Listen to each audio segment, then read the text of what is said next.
యూపీలో బుల్డోజర్లు ప్రతాపం చూపించాయి. ఏ విధమైన ప్రతాపం అంటే సేమ్ మనలెక్కే మూసీ నదిలో దాన్ని శుభ్రం చేయకపోవటం నెంబర్ 1, ఆక్యుపైడ్ చేసుకోవటం నెంబర్ 2, ఆ మూసీ నదిని ఆక్రమించుకోవటం నెంబర్ 3.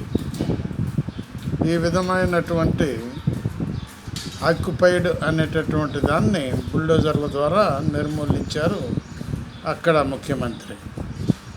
అదేవిధంగా మన హైదరాబాద్లో కూడా మూసీ నదిని ఆ విధంగా చేస్తుంటే ప్రతిపక్షాలు మాట్లాడుతుంటాయి. ఎందుకంటే అవి ఉన్నది మాట్లాడటానికే కాబట్టి మాట్లాడుతుంటాయి. దాంట్లో తప్పేం లేదు.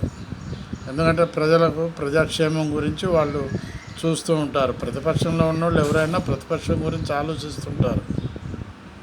ప్రజల గురించి ఆలోచించి ఆ ప్రతిపక్ష అనేటటువంటి కాలాన్ని వెళ్ళపుచ్చుతుంటారన్నమాట. అందుకని మన హైదరాబాద్లో కూడా చేయటం జరిగింది. అదేవిధంగా ప్రస్తుతం ఢిల్లీలో నడుస్తున్నది ఆ కథ. యూపీ అయిపోయింది, హైదరాబాద్ అయిపోయింది, ఇప్పుడు ఢిల్లీలో నడుస్తున్నది. సేమ్ మూసీ టైపే క్లీన్ చేస్తున్నది. అక్కడ ఇళ్ళను పలకొడుతున్నారు, నిరాశ్రయులు అవుతున్నారు. చూపిస్తుంది ఎక్కడో ఒక చోట స్థలాన్ని చూపించి ఇల్లు కట్టేయటం అవన్నీ చేస్తుంది.